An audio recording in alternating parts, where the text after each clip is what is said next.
మంగళగిరిలో అయితే నారా లోకేష్ గారికి మద్దతుగా అయితే మన బ్రహ్మణి గారు అయితే మాట్లాడడం జరుగుతుంది. ప్రచారంలో కూడా పాల్గొంటున్నారు. అయితే అక్కడ మంగళగిరి మోడల్ని తను పరిచయం చేస్తున్నారు. సో ఈ అంశాన్ని మనకు వివరించడానికి మనతో పాటు ఉన్నారు ప్రముఖ senior journalist, political analyst C S Rao గారు.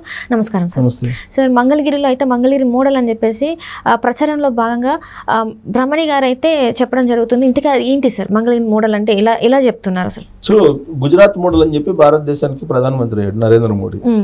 తెలంగాణ మోడల్ అని చెప్పేసి ఆయన భారతదేశం మొత్తం తిరిగి చతికిలో పడ్డాడు కేసీఆర్. ఇప్పుడు మంగళగిరి మోడల్ అని చెప్పేసి లోకేష్ భార్య చెప్తున్నారు బ్రాహ్మణి. మంగళగిరి మోడల్ అని చెప్పి పరిచయం చేస్తున్నారు. మంగళగిరి మోడల్ భారతదేశానికి ఆదర్శం కావాలి, మంగళగిరిలో జరిగినటువంటి అభివృద్ధి అంతా కూడా ఒక ఐకాన్గా ఉండాలి అనేటువంటి కాన్సెప్ట్ తోటి లోకేష్ ఉన్నారు. లోకేష్ విదేశాలకు వెళ్ళి చదువుకొని ప్రపంచ బ్యాంకులో కూడా పనిచేసినటువంటి విద్యావంతుడు ఆయన. సో ఆయన మదిలో ఉండేటువంటి ఆలోచనలు చాలా ఉన్నాయి. అవన్నీ కూడా మంగళగిరిలో ఇంప్లిమెంట్ చేశాడు గెలవకపోయినప్పటికీ కూడా. గత 5 సంవత్సరాల నుంచి స్త్రీ శక్తి పేరుతోటి అక్కడ ఉండేటువంటి డ్వాక్రా మహిళలు కానీ లేదా మహిళా మిత్ర సంఘాలను కానీ వీళ్ళందరినీ కూడా సమీకరించి ఆయన ఏ విధంగా స్వయం ఉపాధి పొందాలి అనే దాని మీద చాలా మందిని దాదాపు ఒక 3,000 మంది వరకు కుట్టు మిషన్లు ఇలాంటివన్నీ కూడా నేర్పించి స్వయం ఉపాధి కోసం ఆయన సూచనలు సలహాలు ఇవ్వడంతో పాటు ఆర్థికపరమైన సహాయం కూడా చేసి వాళ్ళని ఆర్థిక స్వావలంబనం దిశగా ముందుకు తీసుకెళ్తున్నారు. సో వాస్తవంగా మహిళలకు సంబంధించిన రిజర్వేషన్ల విషయంలో కానీ లేదా మహిళలకు సంబంధించినటువంటి ఆర్థిక స్వావలంబన విషయంలో కానీ డ్వాక్రా మహిళలు పెట్టాలి అనేటువంటి ఒక ఆలోచన రావడం కానీ ఇవన్నీ కూడా తెలుగుదేశం పార్టీకి వచ్చిన ఆలోచనలే. ఆ తర్వాత అన్ని పార్టీలు కంటిన్యూ చేయాల్సినటువంటి పరిస్థితి. డ్వాక్రా సంఘాలు పెట్టిందే చంద్రబాబు నాయుడు. అప్పట్లో అందరికి ఇష్టం లేకపోయినప్పటికీ కూడా బలవంతంగా ఆయన డ్వాక్రా సంఘాలను పెట్టి ప్రోత్సహించి గ్రూపులుగా ఏర్పాటు చేసి ఒక ఫండ్ని క్రియేట్ చేసి వాళ్ళకి ప్రోత్సాహం ఇస్తూ డ్వాక్రా ఉత్పత్తులు తయారు చేస్తూ వాటిని మళ్ళీ బహిరంగ మార్కెట్లో అమ్ముకునేలాగా స్టాల్స్ని పెట్టించి చాలా చేశారు ఆయన. మళ్ళీ విదేశాలకు కూడా వాటిని అమ్మాలి అనేటువంటి ప్లాన్ కూడా చేశారు. సో ఆర్థిక స్వావలంబన మహిళలకు ఉండాలి అనేటువంటి ఆలోచన తెలుగుదేశం పార్టీకి మొదటి నుంచి కూడా ఉంది. ఎన్టీ రామారావు రాగానే రిజర్వేషన్లు 9% పెట్టాడు మహిళలకి. ఆ తర్వాత 33% స్థానిక సంస్థల రిజర్వేషన్లు పెట్టారు. ఇవన్నీ కూడా మొత్తం మహిళలకి బెనిఫిట్స్ కలిగించింది రాజకీయంగా కానీ ఆర్థికంగా కానీ సామాజికంగా కానీ తెలుగుదేశం పార్టీ. సో ఇప్పుడు దాన్ని మరింత వేగంగా ముందుకు తీసుకెళ్తున్నారు లోకేష్. ఆ సందర్భంగా ఆయనకు ఉన్నటువంటి నాలెడ్జ్ ప్రకారం ఆయన ఈ స్త్రీ శక్తి అనేటువంటి పేరుతో మంగళగిరిలో చాలా డెవలప్ చేయటం జరిగింది. స్టాల్స్ కూడా పెట్టడం జరిగింది. అది ఏ విధంగా పెట్టించారు, ఎలా డెవలప్ చేశారు, రాబోయేటువంటి రోజుల్లో ఏ విధంగా డెవలప్ చేస్తారు, ఏ విధంగా దేశానికి ఆదర్శంగా మంగళగిరి నియోజకవర్గాన్ని మార్చబోతున్నారు అనే దాని మీద బ్రాహ్మణి ప్రజెంటేషన్ ఇస్తూ ప్రజల మధ్యకు వెళ్తూ ఉన్నారు. అక్కడ ఉండేటువంటి ప్రజలతోటి మమేకం అవుతున్నారు. లోకేష్ని భారీ మెజార్టీతో గెలిపించాలనేటువంటి ప్రచారం కూడా చేస్తున్నారు.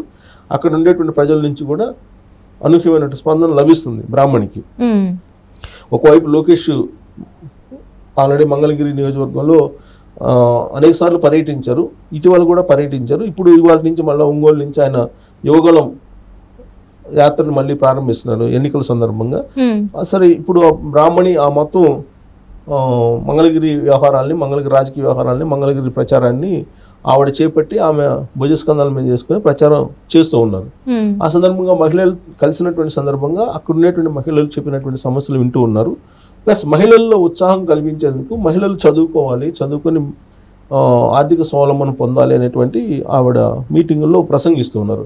ఆ సందర్భంగా ఆమె ప్రస్తావించినటువంటి కొన్ని అంశాలను కనుక మనం తీసుకుంటే లోకేష్ గురించి ఒక 2-3 మాటలు చెప్పారు.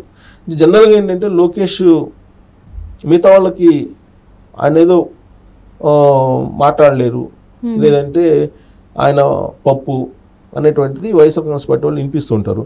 సహజంగా తెలుగు మీద పట్టు సాధించడానికి కొంత టైం పట్టింది లోకేష్కి. ఇప్పుడు చాలా అనర్గళంగా మాట్లాడుతూ ఉన్నారు.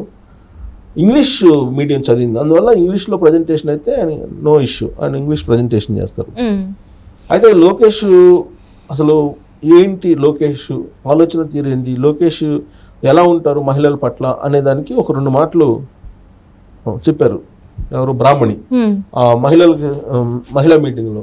ఆమె చెప్పినటువంటి పాయింట్ ఏంటంటే అమెరికా పోయి బ్రాహ్మణి చదివింది, 2 times అమెరికా వెళ్ళి చదివింది. అదే గ్రాడ్యుయేషన్ తర్వాత పోస్ట్ గ్రాడ్యుయేషన్ అనుకుంటా. ఆ 2 సార్లు అమెరికా వెళ్ళడానికి లోకేషే కారణం, లోకేషే ప్రోత్సహించారు, లోకేష్ ఎంకరేజ్ చేసినందువల్ల నేను వెళ్ళి చదువుకోగలిగాను అని చెప్పారు. అంటే లోకేష్ అంత బ్రాడ్ నేచర్ అనే విషయాన్ని బ్రాహ్మణి అక్కడ ఉన్నటువంటి ప్రజలకు చెప్పడం జరిగింది. చెప్తూ లోకేష్ అంతే బ్రాడ్గా ఆలోచిస్తూ రాబోయేటువంటి రోజుల్లో మంగళగిరి నియోజకవర్గంలో ఉన్నటువంటి మహిళల్ని ఆర్థిక స్వావలంబన దిశగా తీసుకెళ్లగలరు అనేటువంటి అభిప్రాయాన్ని వ్యక్తం చేస్తూ వాళ్ళకి వివరించడం జరిగింది. అట్ ద సేమ్ టైం అక్కడ మంగళగిరిలో వెళ్ళిన ప్లేస్లో మార్కెట్ అనేది లేకుండా చేశారు, మార్కెట్ తొలగించారు ఇటీవల కాలంలో ప్రభుత్వం. సో దాన్ని మళ్ళా ఆ మార్కెట్ తీసేసినందువల్ల మేము నష్టపోతున్నాము, వ్యాపారాలు జరగట్లేదని చెప్పి ఆవిడతో ప్రస్తావించినప్పుడు ఖచ్చితంగా మళ్ళీ మార్కెట్ కట్టి మేము మళ్ళీ దాన్ని పునరుద్ధరిత ఇస్తాము, లేదంటే కొంచెం ఎక్స్టెన్షన్ చేసి దాన్ని కొంచెం పాష్గా తయారు చేసి ఇస్తామని చెప్పి ఆవిడ హామీ ఇవ్వటం జరిగింది. అదొక కాన్సెప్ట్ అయితే జనరల్గా మహిళలతోటి మమేకం అవుతున్నారు, ఆవిడ అందరితోటి మాట్లాడుతూ వాళ్ళ సమస్యలు తెలుసుకొని వెళ్తూ ఉన్నారు.